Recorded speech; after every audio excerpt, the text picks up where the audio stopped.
tous, c'est Alexandre pour Technoid et bienvenue pour ce nouveau test. Alors cette fois-ci, j'ai décidé de faire un plan comme ça, hein. C'est trop stylé de la balle, mais il n'y a rien à voir derrière. Donc peut-être que ça changera, dites-moi ce que vous en pensez, peut-être ce plan comme ça. Et nous allons parler aujourd'hui du Huawei P10, comme disait lors de la conférence le directeur tout simplement, je sais plus comment il s'appelle, de chez Huawei, et disait le Huawei P10. Et c'était assez drôle d'ailleurs. Et donc, ce smartphone, je l'ai enfin en test. Je l'ai après l'Honor 9 qui lui est sorti après. Hein. Logique. Et donc, nous allons en parler. Alors, en plus de ça, sur ce test par rapport au test express, ce qui va être intéressant, c'est de comparer rapidement, en tout cas en termes de taille, par rapport au S8, qui est pour le coup, je l'ai récupéré là, donc il est à peu près à temps. J'en ferai peut-être un petit comparatif très rapide dans la semaine. La semaine prochaine plutôt. Et donc voilà, donc ce smartphone qui est plein de traces de doigts, comme vous pouvez voir à mon habitude, et donc un smartphone qui a l'avantage surtout d'être un peu moins cher que la concurrence, surtout à sa sortie, et assez bien fini, surtout très performant, aussi performant que la concurrence, avec en soi pas trop de différence. C'est surtout sur l'appareil photo et le son où ça change réellement, mais à l'utilisation, c'est très proche de ce que propose la concurrence. Mais au lieu de payer 800 €, vous en payez 650. C'est un peu comme ça que le chinois veut s'attaquer et surtout avec beaucoup de pubs. En effet, derrière, il y a Honor qui est là pour la partie plus réseaux sociaux pour appuyer un peu Huawei sur une autre façon de démarquer la marque justement avec ce côté Honor et qui cartonne pas mal aussi d'ailleurs. Donc j'ai pu me faire une idée, en fait l'idée surtout derrière le test de ce téléphone, et oui je fais des passes, c'est nul. Eh bien c'était surtout de pouvoir comparer par rapport au Honor 9 si la différence d'utilisation était vraiment importante ou si elle était vraiment très proche. Il y a des différences qui sont notables, notamment la photo, je vous conseille d'aller voir, mais il y a aussi beaucoup de choses qui se ressemblent. Alors est-ce que ça vaut le coup, est-ce que ça vaut pas le coup? On voit tout de suite au test.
Donc on se retrouve donc sur ce Huawei P10, donc avec cette fois-ci par rapport au Honor 9, on a juste ce dos en métal. Alors faisons un petit peu le tour du propriétaire. Donc hop ici, nous avons droit donc à un écran de 5.1 pouces et pas 5.2 pouces. On va baisser la luminosité, ce sera un petit peu plus sympa pour tout simplement voir. Nous avons donc le lecteur d'empreintes qui passe cette fois-ci à l'avant.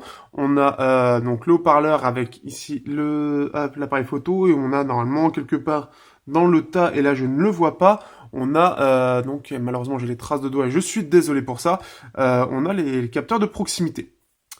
Vous avez donc le micro secondaire au-dessus. En dessous, on a donc la jack, le port USB Type-C avec les deux vis, un côté un peu truc Apple, et le haut-parleur. Cette fois-ci, ce qui est assez marrant, c'est qu'on n'a plus la jack qui est en haut, on a la jack aussi qui est en bas, avec plus qu'un seul petit haut-parleur au lieu de la double grille avec un haut-parleur et le micro. Là, ils l'ont plus fait. Donc, peut-être trop de critiques dessus, peut-être qu'ils préféraient au final la jack en bas. Bonne question, peut-être que physiquement ce n'était pas possible. C'était le cas d'ailleurs sur l'Honor 9 aussi. Sur le côté gauche, on a juste le port SIM. Donc port SIM, alors c'est soit dual nano SIM, soit SIM plus carte SD au choix. Nous avons sur le côté droit, alors le bouton Power et le bouton Volume. Le bouton Power est d'ailleurs assez étrange puisque, alors je vais essayer de zoomer, ce sera le mieux pour que vous puissiez voir. Vous voyez en fait, il a juste un petit liseré rouge autour. Je ne sais pas pourquoi, il est bien démarqué. On a vraiment le rouge qui est tout autour et je ne sais pas du tout pourquoi. C'est un peu la question que je me pose. Je sais pas si c'est pour le repérer ou quoi que ce soit. Mais on a ce liseré rouge, ce qui fait qu'ils peuvent se remarquer. Alors, je sais pas si... je sais pas. Il n'y a rien de spécial. Je n'ai aucune idée par rapport à ça. Et pour terminer, on va rester donc là, le double capteur Leica. Alors, c'est double capteur, alors ça doit être des capteurs Sony avec des lentilles Leica. Cette fois-ci, ce n'est pas juste software. Par rapport au P9, la grosse différence, c'est que le P9 avait une grosse tendance à un peu trop en faire, alors que c'était juste le logiciel pour Leica. Cette fois-ci, Leica a réellement un impact, puisqu'il y a des lentilles, alors je sais plus le nom des lentilles en question qui sont mis, mais qui sont assez haut de gamme apparemment. Et on a une version plus haut de gamme des lentilles sur le Huawei P10 Plus. Toujours en ouverture 2.2, d'ailleurs c'est bien marqué, Leica Summarit, voilà, c'est des lentilles Summarit tout simplement, H1.2, enfin H1.1, truc de 2, 27, ASPH, donc blablabla. Voilà un petit peu le P10. Alors en termes de design, ce que j'aime bien déjà, c'est le fait d'avoir mis le capteur à l'avant. Pourquoi? Alors, il y avait des avantages à avoir le capteur à l'arrière, mais ce qui fait que cette fois-ci, on a un dos qui est un petit peu plus propre et pas, pour moi, il s'était un petit peu entaché par le lecteur d'empreintes. Là, ce qui est bien, c'est qu'il n'y a plus rien et c'est à l'avant. Le fait de l'avoir à l'avant, ça permet d'avoir des touches, pour le coup, physiques, puisque, j'essaie de nettoyer un petit peu, puisqu'en fait, ça va permettre, déjà, tout simplement de déverrouiller et c'est plus facile d'accès en soi, parce que même s'il est sur la table, en général, il est posé comme ceci, et donc pour le réveiller, c'est beaucoup plus facile que quand c'est sur le dos. Et il va servir aussi pour pouvoir, justement, hop, ici, en fait, pour diverses choses. On peut sortir Google comme cela. On a la partie, donc comme vous voyez, si je vais vers la gauche, ça sort ça. Donc ce qui fait que l'on a un petit peu changé. Vous avez le bouton autour juste en effleurant et vous restez appuyé dessus. Ça fait une petite vibration et ça fait bouton home. Comme quoi, il n'y a pas besoin de retour haptique pour faire un côté un peu un petit clic. Bref, ça c'était la petite boutade. En soi, le design est plutôt, je trouve, assez sympathique. Le dos ici est assez intéressant. Par contre, il aura tendance à se rayer assez facilement, je trouve. Un peu trop facilement. Le métal ou la peinture a tendance à se rayer très facilement. Donc attention à ça. Aussi le bord du verre ici, alors que je trouve d'ailleurs assez sympa. Mais pareil, aura tendance un petit peu à se rayer un peu facilement. Je l'ai reçu déjà un petit peu rayé. Je crois que je l'ai rayé un petit peu plus. Après, les lentilles ont l'air assez bien protégées et je pense qu'il y aura pas trop, ça va pas être trop facile de les casser. Au-delà de ça, ce qui est bien, c'est que ça change un petit peu en termes de design, d'avoir ce côté un petit peu vert juste en haut comme ça et c'est tout. On a ici, alors en version noire en tout cas, l'antenne arquée qui est donc noire et qui se voit quasiment pas. En fait, on le voit juste à cause du reflet qu'il y a de la lumière ici. Mais sinon, on le voit pas, il fait bien le contour, et il reste extrêmement discret, le noir étant vraiment très noir pour les deux. Il y a quand même un gros changement aussi, c'est d'avoir le tout ici. On n'a plus les doubles grilles de haut-parleurs qu'on avait l'habitude de voir. On a la jack qui est ici, on a toujours les deux petites vis comme d'habitude, mais c'est vraiment très très étrange de voir qu'ils sont revenus à un petit haut-parleur basique par rapport à d'habitude. C'est très très particulier. Au-delà de ça, on va reparler rapidement. Alors, forcément, il est moins cher, donc qu'est-ce qui se passe aussi? C'est que le ratio par rapport à une suite est bien moindre. Donc si justement, hop, je le sors, puisque je viens tout juste de le recevoir au moment où vous voyez le test, je l'ai reçu juste la veille, voilà la différence. Donc ce qui fait que vous avez 5.1 pouces versus 5.8. Et voilà, et ce qui fait qu'on a vraiment cette différence. Alors si je lance, je sais pas ce que je peux lancer, on va lancer le Play Store, ici, voilà, comme ça sera le plus facile à lancer, Play Store. Voilà un petit peu ce qu'on peut voir, hop, et la différence qu'on peut voir. Alors, en plus de ça, voilà, ça permet d'afficher plus de choses à la verticale, comme vous pouvez voir, ça va être surtout ça. Après, ce qui est bien, on a plus facilement tendance à avoir la possibilité de descendre la barre de notification. Là, c'est un petit peu plus compliqué, alors je sais pas si ça me Samsung ou pas, mais ce qui fait que, en termes de prise en main, on sent vraiment la différence. On a vraiment une meilleure prise en main sur celui-là, alors qu'il y a un écran qui est quand même visiblement un peu plus grand. 5.8 pouces étant un petit peu barbare, on est quasiment à peu près la même chose, mais on peut afficher plus de choses, avoir une meilleure densité. Voilà rapidement pour ce côté-là. Un design que je trouve quand même assez réussi quand on voit le design tout en vert du Samsung, un petit peu qui reste réussi en soi, mais quand on voit le dos, c'est vrai que le P10 fait quand même son effet en soi. Il fait son effet, la façade étant, elle fait un petit peu moins son effet pour le coup, mais c'est un design qui reste assez propre. Voilà, surtout la fragilité qu'il faut mettre en avant par rapport à ce dos en métal, mais ça reste propre, ça reste vraiment sympa. La seule petite chose, c'est ce côté bouton rouge. Pourquoi il est rouge? Au niveau de la surcouche, donc là, on est sur EMUI 5.1 et sur Android 7.0. Pour ceux qui connaissent pas trop la surcouche, hop. On est sur une surcouche qui est un mélange entre le design d'iOS et le design de Android et toute la les possibilités d'Android, ce qui fait que c'est très particulier. On peut le voir sur plusieurs choses. Parfois ça fait très Android, parfois ça fait très Apple, et c'est un mélange un peu des deux, et ça joue toujours un petit peu sur ces deux trucs-là. Donc après, c'est selon ce que vous préférez, et on a toujours ce côté parfois un petit peu Huawei, quand même la touche de chez Huawei là-dessus. Alors ce qui est bien, c'est qu'on a quand même les thèmes, hein, si vous voulez changer, au niveau des couleurs ou ce genre de petites choses. Donc là-dessus, vous pouvez toujours changer. On a, comme vous pouvez voir, là j'ai toutes les applications qui sont au même endroit. On a la possibilité, on va regarder tous les paramètres, mais on a la possibilité, par exemple, le style d'écran d'accueil, soit en classique, soit en tiroir.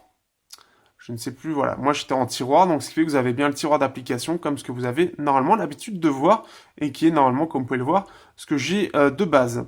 Pour une fois, j'ai changé par rapport aux autres au nord. L'affichage, enfin, on a le son qui, lui, alors d'ailleurs, par rapport au Nord 9, on perd un petit peu au niveau du son, on n'a pas l'égaliseur, comme ce qu'il y avait sur le Nord 9, on a juste le DTS. Donc ça, c'est la petite chose qui change un petit peu. On a ici donc le style de l'affichage, on peut gérer la température de couleur, on y reviendra tout à l'heure, on a le confort des yeux, etc. Alors comme on peut le voir, on a juste la taille de la police qu'on peut régler très simplement, le Honor 9 et le Honor 8 Pro étant un petit peu mieux là-dessus. On peut afficher la vitesse, donc ça, ok. Les témoins lumineux, les touches de navigation, là, ce qui est bien, c'est que comme le Honor 9, on peut choisir, soit on fait tout avec la touche, soit on met avec les touches sensitives, enfin, les touches virtuelles, à la différence près qu'on n'a pas les touches sensitives du Honor 9. On a bien sûr toute la partie, on a toute la partie ici paramètres, on s'en fout, le code. Donc avec les paramètres, on a accès au coffre-fort, verrouiller l'application. On peut, non, on peut même pas. Je crois que non, on peut pas lancer. On a après, qu'est-ce qu'on a d'autre? L'écran de verrouillage, bon, les choses classiques, sécurité, confidentialité. On a un antivirus, etc. Bon après ça, c'est à vous de voir ce qui est vraiment intéressant. Le menu flottant, alors après à vous de voir si vous trouvez ça intéressant ou pas, pour les touches, etc. Moi je trouve ça pas du tout intéressant, après ça peut en intéresser certains. Contrôle par les mouvements, donc là on peut retourner, etc. Le côté un peu classique, on peut retourner, soulever pour que ça diminue le volume de la sonnerie, mettre à l'oreille pour répondre, capture intelligente. On a aussi bien sûr les articulations, donc c'est ça en fait un peu le truc un peu sympa. Après, j'ai jamais utilisé, je vous l'avoue. Ouverture d'application, dessine une LED, donc ça c'est des choses un petit peu classiques. Donc pareil avec ce côté où on va faire un C, il va le détecter, puis hop. Et je peux dessiner comme ça, je m'amuse. Partition d'écran, dessiner une ligne à travers de l'écran. Donc ça, si je fais ça, alors j'ai toujours eu du mal avec l'Honor 9. Et il a du mal à l'activer. Je pense qu'il faut vraiment faire le tac pour avoir le double écran. Vous voyez que c'est pas forcément facile. C'est pour ça que je l'ai jamais utilisé d'ailleurs. On a les commandes vocales qu'on peut donc prise d'appel par commande vocale, mais après c'est en anglais par contre. Est-ce qu'on l'a en français? On l'a en français. Donc ça c'est assez sympa. Donc ce qui fait qu'on peut répondre à l'appel, rejeter un appel dès que on l'a. Annonce vocale des appels entrants, ce genre de choses. Démarrage d'extension programmée si vous voulez redémarrer l'appareil à certaines choses. Désactivation du mode tactile qu'on est dans un sac. Vous avez le mode gant aussi. Mode ne pas déranger, identifier à Huawei ID, donc ça vous comprenez. On a toute la gestion des autorisations à un endroit précis. Mémoire et stockage, donc avec la mémoire RAM qui est ici. Hop, on a toutes les applications ici, donc après on peut gérer si on veut en gérer ou non. La batterie ici où on a le mode gestion d'économie d'énergie ou gestion d'économie d'énergie ultra, on peut gérer ou non l'économie d'énergie en fait, c'est-à-dire qu'on le passe en 720p au lieu de 1080. Le niveau de consommation, donc le côté classique, optimisé, pourcentage de batterie qui est ici d'ailleurs si vous êtes intéressé. Et là on peut voir comment c'est géré. Ici, on a les paramètres avancés qui restent, c'est-à-dire dateur, langue et saisie, compte utilisateur, mode simple, hein, si vous voulez bien évidemment avoir un côté simple pour les personnes à qui vous voudrez le passer, sauvegarde à réinitialisation, transfert de données ici aussi pour via suite ou phone clone pour changer tout simplement de smartphone, donc si vous allez sur un autre Huawei, etc. Les mises à jour et à propos du téléphone classique. Après, vous avez bien évidemment l'appareil photo ici qui est assez complet, qui est d'ailleurs plus complet que celui du Honor 9, qui est aussi un peu la variante. Ici, on a la galerie. Alors avec le côté ici, il va découvrir, en fait, il va dire là où on est, donc là, vous savez exactement où je vais. Donc, bien sûr, l'album classique. C'est un petit peu poussé aussi sur l'Honor 9, un petit peu plus. On a la gestion du téléphone, nettoyer, gestion des flux de données, filtre anti-spam, batterie 68%, analyse antivirus, autorisation, la gestion des bulles de notification, en gros, tout ce qui va être pop-up, etc. Ce que vous autorisez, verrouillage des applications, donc si vous voulez que ce soit pas un code, et nettoyage de l'écran de verrouillage. Qu'est-ce qu'on a? On a les thèmes, on a la musique, j'ai montré, iGames, donc ça va être les jeux proposés par Huawei, tout simplement. Peut-être quelques exclusivités, mais normalement, en général, c'est déjà sur le Play Store. Bon, c'est en train de charger, on s'en fout en soi. La partie santé, donc les compteurs de pas, etc. Vous pouvez faire avec un email, etc. Moi, ça m'intéresse pas personnellement. Ensuite, bon, vous avez donc le gestionnaire de les fichiers, donc c'est-à-dire vous accédez à la mémoire, etc. Horloge, météo, calculatrice, enregistreur sonore, lampe torche, miroir, boussole, sauvegarde, téléchargement et boîte à outils SIM. Voilà. Nous avons Booking Hotel et Todoist pour les côtés un petit peu, voilà. Bon, je me vends un petit peu. On a ici, hop, tout ce qui est Google, hein, côté classique aussi, et c'est déjà pas mal. Donc une surcouche qui est assez complète, hein, comme vous pouvez voir, assez complète, mais aussi très bien optimisée. Elle est très rapide aussi. Ça, c'est dû au fait qu'on a droit à un processeur qui est très performant. Et ce qui fait que la RAM est aussi bien optimisée, comme vous pouvez voir ici. On vient de récupérer la toute dernière application. Vous avez vu, il y a pas mal d'applications. Donc là-dessus, c'est vraiment bien. Il est vraiment rapide. Ça, c'est vraiment la chose. Il est vraiment rapide. Il est optimisé. Il y a très peu de bugs. Enfin, j'en ai pas noté de particulier ou pas sur le coup. En tout cas, pas de quelque chose de dérangeant là-dessus. Donc ce qui fait que c'est vraiment un smartphone qui, en termes d'utilisation, expérience utilisateur, j'adore la surcouche EMUI. Elle a su très bien évoluer. EMUI avant était pourri, avec EMUI 5, on est vraiment passé sur un cap là-dessus, sur l'optimisation visuelle, c'est-à-dire quelque chose d'un peu plus sympa à regarder, et l'optimisation sur la vitesse d'ouverture, etc. Bon, ça aussi le processeur qui aide, mais clairement, il y a clairement un cap qui est passé, et on est passé sur quelque chose de vraiment plus performant là-dessus. Donc là-dessus, EMU 5 est très performant. Au niveau de l'écran, on est sur un écran qui est donc en 5.1 pouces, 1080p, un écran LTPS. Donc cet écran en soi, qu'est-ce qu'il y a de bien déjà, c'est qu'on va pouvoir gérer dans ici affichage la température. Alors c'est pas aussi complet que certains smartphones, mais on peut gérer ici. Alors pour moi je l'ai mis comme vous pouvez voir de base sur couleur chaude. Pourquoi? Parce que je trouve que par défaut il aura tendance à être assez agressif et ce qui fait qu'il m'a fatigué les yeux assez rapidement. Ça a été un problème. On a aussi le confort des yeux ici pour avoir quelque chose d'un petit peu plus jaune encore là-dessus. Voilà, moi le souci que j'ai, c'est vraiment ça. J'ai trouvé que de base, il était quand même assez agressif, plus que l'Honor 9, comme j'avais pas eu du tout de soucis. Et ce qui fait que ça m'a un petit peu empêché d'utiliser pleinement le téléphone. J'ai dû en tout cas passer par ça pour avoir moins de problèmes.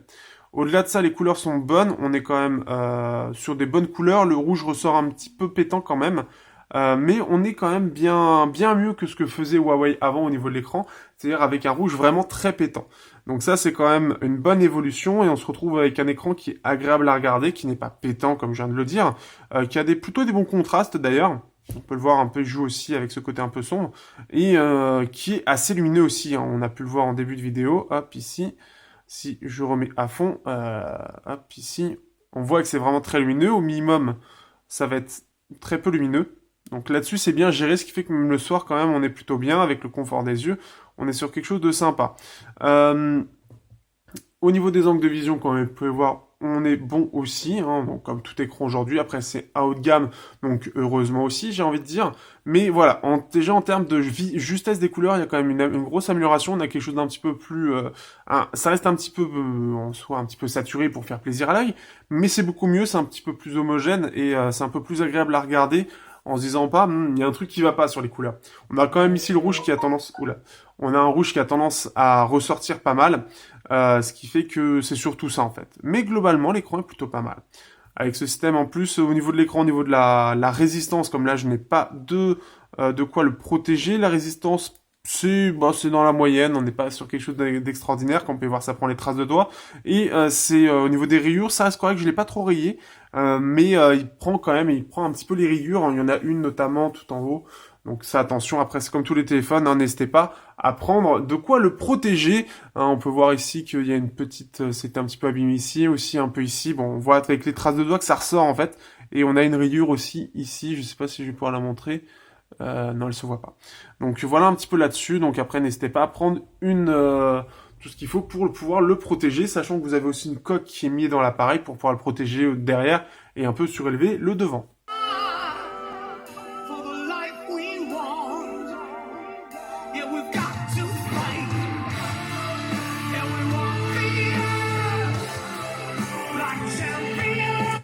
Bon, on se retrouve, comme vous l'avez deviné, sur la partie son, donc là, avec ce Huawei P10, ben, au niveau son, c'est comme le Honor 9, c'est-à-dire que c'est pas terrible. En effet, le Kirin 960 qu'il y a à l'intérieur est une puce dédiée, donc Huawei met un petit peu en avant ce délire où ils sont bons au niveau son, sauf que c'est pas du tout le cas. En effet, pour moi, ils ont au moins 1 à 2 générations de retard par rapport à la concurrence, c'est-à-dire que le Snapdragon 820 sort un bien meilleur son que ce que sort ce Huawei. Pourquoi? Parce que notamment au niveau de la stéréo, au niveau des détails, il y a quand même un gros retrait là-dessus, ce qui fait qu'on sent vraiment en fait que globalement il manque des choses. Il manque des choses au niveau détail, au niveau de la stéréo, au niveau de la spatialisation, un petit peu de tout en fait. Et on a plus l'impression qu'on est plus proche d'un Snapdragon 810 au mieux, plutôt que... alors, Qualcomm étant plutôt bon là-dessus, mais je veux dire même le Helio P25 fait au moins aussi bien que ça. Donc il y a vraiment un gros retard dessus et ce qui fait que là-dessus ils sont pas très bons. Autant ils peuvent décoder du son high-res de haute résolution, Wi-Fi quand vous préférez, blablabla. Bref, voilà, du très bon, sauf que bah au final pour driver des casques ou quoi que ce soit des bons casques ou tout simplement d'avoir un bon son, c'est loin d'être le cas. Pour la partie, on va aller sur un autre morceau de métal pour montrer un peu la partie haut-parleur.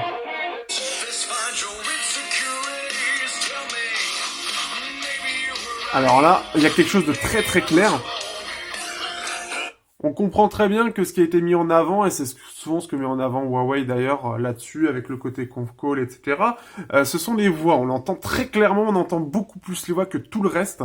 Tout le reste, on peut voir que les basses sont vraiment derrière.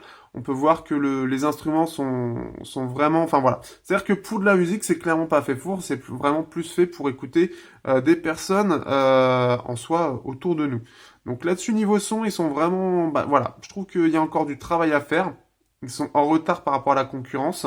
Donc à voir sur le Kirin 970 comment ça a évolué. Mais là-dessus, clairement, sur ce Huawei, ceux qui sont un petit peu... qui aiment bien un petit peu ce côté un peu audiophile, qui aiment bien avoir un son au minimum propre, bah c'est en deçà de la concurrence. Donc attention à ça si vous êtes un petit peu à cheval sur le son. Au niveau de la photo maintenant, donc on est sur donc ici un double capteur, donc on est sur le même que le Mate 9, c'est-à-dire du 20 mégapixels en monochrome, donc ici, et du 13 mégapixels, cette fois-ci en couleur. Donc on est toujours sur une focale en 2.2, ça c'est quelque chose qui n'a pas changé depuis l'Honor 8.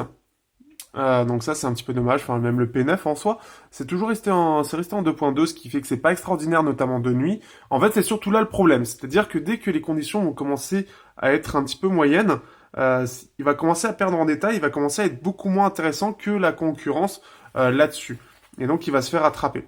L'avantage en fait de ce double capteur, alors Huawei on a une utilisation assez particulière dans le sens où il utilise vraiment le deuxième capteur pour plusieurs choses.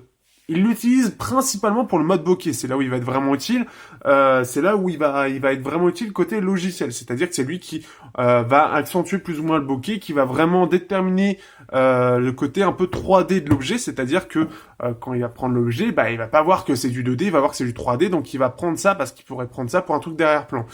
Ça c'est quelque chose que j'aimerais bien parler bientôt, et ça, bah, j'espère en parler, je ne sais pas quand exactement, mais je voudrais en parler bientôt. Donc c'est un peu l'idée, donc ça, vous avez déjà ça. L'autre intérêt, c'est aussi tout simplement, dès que justement il y a un manque de luminosité, ça va permettre de compenser en utilisant le deuxième capteur pour avoir plus de luminosité, avoir une meilleure entrée puisqu'il va accumuler les deux images, et aussi pour le contraste et le détail. Donc c'est un peu dans l'ensemble, ça va être ça. Améliorer le contraste, c'est vraiment un côté, le capteur monochrome est là pour aider le capteur principal. C'est surtout ça qu'il faut garder en tête. Aussi, il va y avoir aussi particularité pour le coup qu'il y avait aussi sur l'Honor 9. Nous avons un zoom qui est activable seulement en 12 mégapixels. Donc, oui, j'ai dit 13, mais c'est 12. C'est-à-dire que vous avez un zoom sans perte, alors ils disent sans perte, qui est en fait un zoom hybride. C'est-à-dire qu'il va utiliser les deux capteurs pour zoomer sur l'image et avoir une meilleure image. Quelque chose que j'ai déjà montré, je vous laisse regarder sur le comparatif entre le Zenfone Zoom S et le Honor 9 qui montre bien qu'il y a bien une amélioration entre avec et sans zoom. C'est-à-dire que vraiment il va utiliser les deux capteurs et aussi un petit peu je pense d'astuces logicielles pour pouvoir avoir une meilleure image que quand c'est sans zoom. Donc ça c'est le côté assez sympa de la chose. Ensuite, en termes d'options, donc déjà on a le mode bokeh, donc que je disais tout à l'heure, c'est-à-dire que on va pouvoir choisir ici en fait la qualité du bokeh ici. Donc après vous pouvez voir dans la description l'album et vous avez aussi un mode portrait un petit peu qui est un peu dans le même principe, sauf que ça va être le niveau de beauté qui va aussi agir en conséquence, donc en plus du mode bokeh. Vous avez aussi ce système qui est pas sur Honor comme le système de portrait d'ailleurs, c'est qu'on a aussi le système avec les couleurs vives, on va avoir des couleurs vraiment plus vives ou les couleurs douces selon vos préférés. Bon après le mieux c'est quand même couleur standard et vous avez aussi les live photos un petit peu comme Apple, c'est-à-dire qu'il va enregistrer les dernières secondes. Voilà un petit peu. Après, vous avez du côté gauche tout ce qui est donc photo monochrome vidéo, vidéo 4K. En plus, c'est stabilisé maintenant. HDR, panoramique, cliché nocturne, light painting, timelapse, ralenti, filtre filigrane, etc. Et vous en avez quelques autres ici qui peuvent s'ajouter, peut-être qui n'est pas forcément dans l'appareil. Donc ça c'est complet. Vous pouvez voir gourmet qui n'est pas installé. En fait, c'est la seule chose. Donc voilà un petit peu de ce point de vue-là. Au niveau des photos, donc vous pouvez regarder dans l'album tout ce qu'il y a. Si on regarde de mon côté, ici par exemple, j'ai trouvé que les photos étaient plutôt pas mal. On a quand même pas mal de détails. Ici, il se défend plutôt bien là-dessus. Surtout en plein jour, il est vraiment bon. Après, c'est surtout de nuit où il va commencer à être moins bon. On peut le voir ici en fait sur cette photo, donc que je vous conseille de regarder sur l'album. Pour ceux qui auraient la flemme, on va faire ici comme ceci. On peut voir qu'on a vraiment beaucoup de détails en plein jour. Donc ça c'est plutôt, c'est vraiment pas mal. On a des belles couleurs aussi, on a des couleurs qui sont vraiment le rouge qu'il y avait là. Bon, il est peut-être un petit peu plus accentué là, mais le rouge qui était là était vraiment déjà très rouge sur l'arbre et ça permet, voilà, et on a pas mal de détails. On a le mode bokeh aussi ici qu'on peut voir, qui malheureusement est pas encore parfait. Là, on peut voir derrière la feuille que c'est un petit peu découpé à la scie, mais parfois c'est plutôt pas mal fait. Après, ça reste côté logiciel, ça se défend plutôt pas mal. Après, selon les objets, ça peut plus ou moins bien réagir, mais on a un bokeh qui permet de mettre bien en avant certains objets. Après, c'est bien sûr réglable pour avoir quelque chose de plus ou moins, voilà, un peu plus ou moins important, selon ce que vous préférez. Donc voilà un petit peu au niveau des photos. Donc vous avez bien sûr l'album pour ça. Après, c'est surtout de nuit où il va être moins bon, comme vous l'imaginez bien. Donc après, à vous de voir. Donc ce qui fait qu'en photo, tant que voilà, c'est pas la nuit que vous cherchez, il se défend vraiment bien. C'est surtout le mode bokeh qui peut vous intéresser. D'ailleurs, par rapport au mode photo, si on compare avec l'Honor 9, il faut savoir que donc la grosse différence avec l'Honor 9, au final, ce sont les lentilles. Là, on est sur des lentilles Leica Summit et il y a une différence. Il y a réellement une différence parce que je crois que justement, côté Honor 9, ça manquait vachement de contraste et de détails. Parce que ça devait être justement des lentilles, par rapport aux Zenfone Zoom S, parce que les lentilles devaient être justement des lentilles assez basiques en soi, c'est surtout le capteur qui a été réutilisé. Là, quand on est sur des lentilles Leica, c'est bien mieux et ça se voit. C'est-à-dire que par rapport au Asus Zenfone Zoom S qui est là, en fait, j'ai dû faire quelques petits réglages sur le Asus, enfin, c'est le Asus Zenfone AR, pardon. J'ai dû faire quelques réglages pour avoir quelque chose d'au-dessus, parce que le capteur est quand même au-dessus sur le Asus, donc c'est un réglage logiciel au final. Parce que le contraste est vraiment excellent dessus et parce que la gestion de l'objet, le rendu est vraiment bon, puisque le deuxième capteur est là pour aider aussi. Au niveau de l'autonomie, on est là sur une batterie de 3200 mAh, on a droit au Huawei Supercharge, autre chose un petit peu différente par rapport au Honor 9, ce qui a juste la charge qu'on avait sur le Honor 8 et sur le P9. Là, on est sur le Huawei Supercharge qu'on a avec aussi le Mate 9. Et donc, ce qui fait que ça va charger quand même plus rapidement. Je sais plus exactement les statistiques, mais c'est vrai que ça recharge beaucoup plus rapidement. Donc déjà, on a ça. Aussi, au niveau de l'autonomie, je trouve que c'est mieux optimisé que l'Honor 9 pour le coup, puisque on est entre 5h et 7h30 écran allumé, 5h en 4G avec du jeu, etc. 7h30 en Wi-Fi. Donc, je l'ai trouvé que c'était vraiment pas mal en termes d'autonomie. malgré que YouTube fait que 5 heures. Hein. YouTube, là-dessus, c'est assez consommateur chez Huawei. Mais ce qui fait que c'est vraiment pas mal. J'ai trouvé que la gestion des ressources était plutôt bonne et on avait une autonomie qui était digne de ce nom. Et pourtant, en plus de ça, ce qui est bien, c'est qu'il chauffe pas tant que ça en utilisation normale. C'est surtout en jeu où il va chauffer. Et c'est aussi du côté de l'utilisation classique, en fait, où on n'a pas de grosse différence. Il est toujours extrêmement rapide et extrêmement véloce là-dessus. Donc c'est quand même bien géré là-dessus. Il y a peut-être eu des mises à jour entre-temps qui fait qu'aujourd'hui, il a une bonne autonomie. Au niveau des benchmarks, donc là, on est sur, hop, ici, un score de 1867 et jusqu'à 6457 points. Donc on est sur un Kirin 960 avec 4 cœurs Cortex A73 et 4 cœurs Cortex A53 gravés en 16 nanomètres au lieu de 10 comme la concurrence. Ce qui fait que sur le Mate 9 par exemple, c'était, en termes d'autonomie, j'étais moins bien aussi, ça c'est aussi la grosse différence, mais on a un comportement très proche du Honor 9. C'est-à-dire on est à 6500 de base et on va vite descendre à peu près 6500 après quelques tests, à peu près une demi-heure de test, et ça va se stabiliser à peu près à 6500. Ce qui fait que, enfin, 5500 plutôt. Voilà, à peu près dans ces scores-là. Ce qui fait que ça reste très véloce, hein, on reste au-dessus du Honor 8.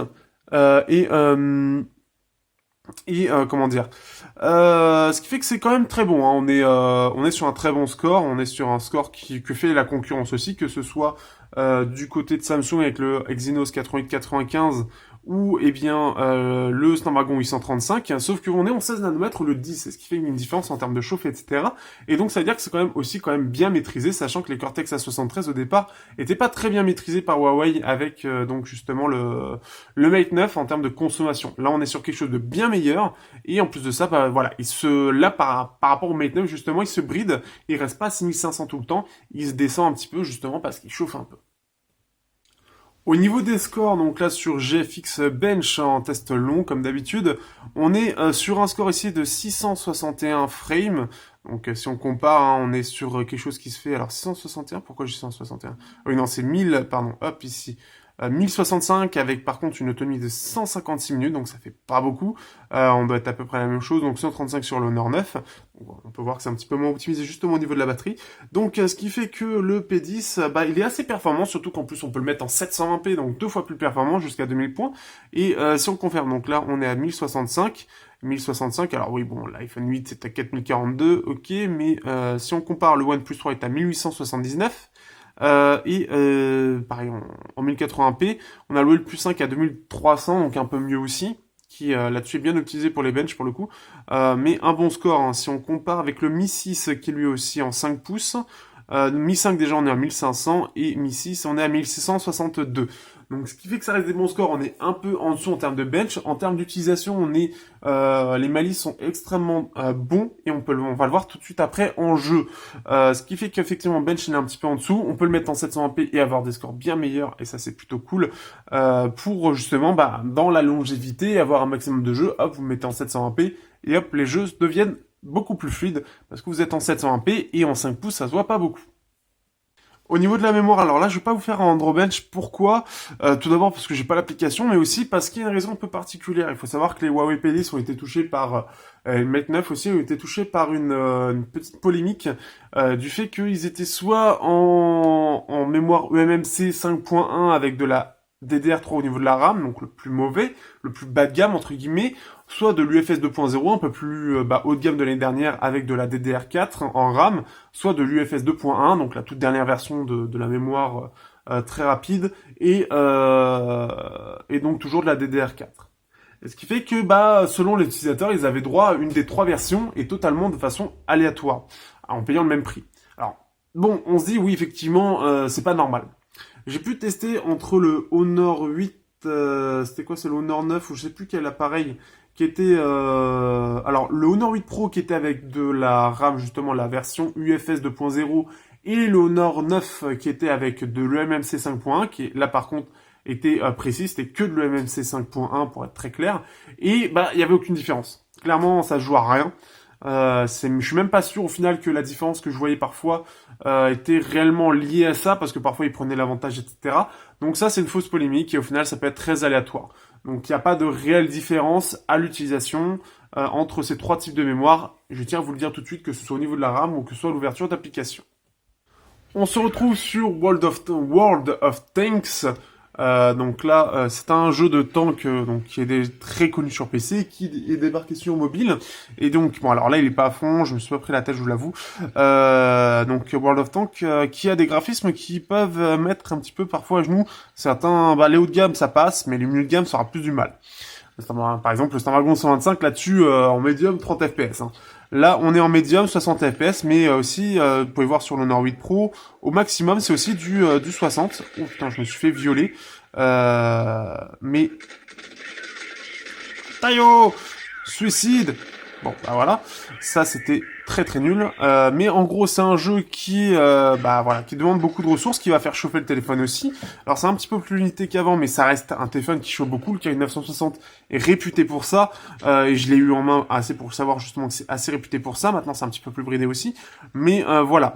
Après, en jeu, c'est très performant. Il n'y a aucun problème sur ce type de jeu. Les gros jeux vont tous passer sans problème, et ça, c'est le côté un peu sympa. Par contre, la chauffe va vite ou gênée, elle démarre à peu près ici sur le vert et elle va être tout là ici.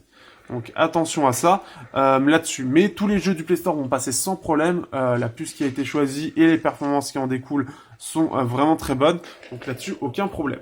On se retrouve sur un jeu qui est pas terrible, qui est Sniper Ghost Warrior 3. Et donc pour montrer un petit peu ce que vaut le jeu, alors ça va être très très rapide. Donc pareil, hein, vous voyez, c'est bien fluide. Là-dessus, pas de problème. Pas de problème. Et donc on va pouvoir donc... Hop, montrer que ça marche bien. Hop. Alors c'est un jeu qui a aucun intérêt, il fait pas mieux que Gameloft d'ailleurs, je sais même pas, à part peut-être ça, mais c'est pas très très bien fait. Mais au moins c'est extrêmement fluide là-dessus. Donc là-dessus au niveau des jeux, hein, vous aurez pas de soucis, ça chauffera juste un petit peu au dos, un petit peu plus que la concurrence, mais ça se défend très bien.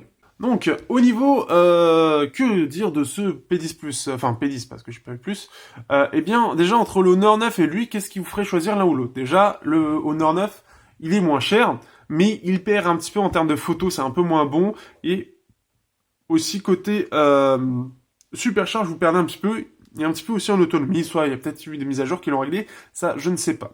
Mais globalement ça va être la même chose, j'ai préféré l'écran du Honor 9 aussi, le design, donc après à vous de voir.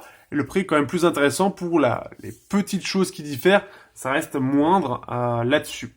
Après ce P10, alors, ce qui est bien, c'est qu'il est vraiment pas cher. Après, il se démarque pas trop de la concurrence, au final, je trouve. Il est bon, sans exceller dans rien, sans être mauvais dans... Enfin, il est pas très très bon en son, c'est surtout ça. La puce audio est vraiment pas terrible par rapport à la concurrence. Mais au-delà de ça, l'expérience utilisateur, elle est vraiment bonne. Ça, c'est vraiment le truc qui est très sympa. L'expérience utilisateur, vraiment rapide, vraiment véloce, il est très performant. Ça, c'est aussi la chose qui est très sympa, c'est que vraiment, il est très performant. Le Kirin 960 est vraiment très bon. Mais c'est surtout, voilà, son principal avantage, c'est que à 400 €, un petit peu plus, un peu moins, un peu plus, on a droit à des performances vraiment haut de gamme pour le coup, sans concession. Ça va être son principal avantage, surtout qu'il est en 5 pouces. Ça, c'est là aussi l'autre chose. On a droit à 64 Go de stockage, ce qui est plutôt bon aussi pour le prix. Donc ça, c'est plutôt pas mal. Là, mais voilà, en gros, il excelle dans rien. Et il est mauvais dans pas grand-chose. Le son, il est moyen. Les photos, c'est plutôt bien, mais de nuit, ça va pas être terrible. L'écran est plutôt bon aussi. Le suivi est plutôt bon actuellement chez Huawei. L'interface utilisateur est excellente. Après, c'est à vous de voir, hein, c'est quand même particulier. Mais par contre, voilà, c'est vraiment le côté, il est très très rapide. C'est son côté un petit peu très sympa, très très agréable à utiliser. C'est que voilà, il va se lancer très rapidement. Et ça, c'est le côté plutôt cool. Le lecteur d'empreinte à l'avant aussi, c'est assez cool aussi. Mais voilà, il a rien de fou par rapport à S8. Il aura pas ce côté un peu waouh, hein, ça reste très convenu par rapport à la concurrence, mais il fait le taf. Il fait très bien le taf pour un prix un peu moindre que la concurrence. Donc ça, c'est plutôt cool. Après, c'est surtout, voilà, il va être sensible aux rayons. On peut le voir aussi sensible aux doigts un peu gras comme moi. Hein. Malheureusement, je les ai comme ça. Mais sensible aux rayures, ça va être la chose aussi qu'il faudra prendre en compte. Donc après, à vous de voir, est-ce que vous avez envie du P10+, enfin du P10 pour ça ou non. Eh bien, je vous laisse tout simplement regarder ce que vous cherchez en critères. Mais voilà, si vous voulez un téléphone qui soit plutôt bon en tout, si le son vous en foutez un petit peu, le P10 marchera très bien, enfin ce sera un très bon choix, et il aura l'avantage d'être assez abordable comme haut de gamme, surtout si vous voulez quelque chose qui soit très performant, même dans le long terme. Après, voilà, si vous voulez quelque chose d'un peu plus borderless, si vous voulez quelque chose qui soit meilleur en son, quelque chose qui soit meilleur en photo, forcément, il faudra y mettre le prix. Donc à vous de voir, n'hésitez pas à dire ce que vous en pensez en commentaire, n'hésitez pas à partager, à liker, à abonner, etc. Et on se retrouve pour un prochain test sur Technoid.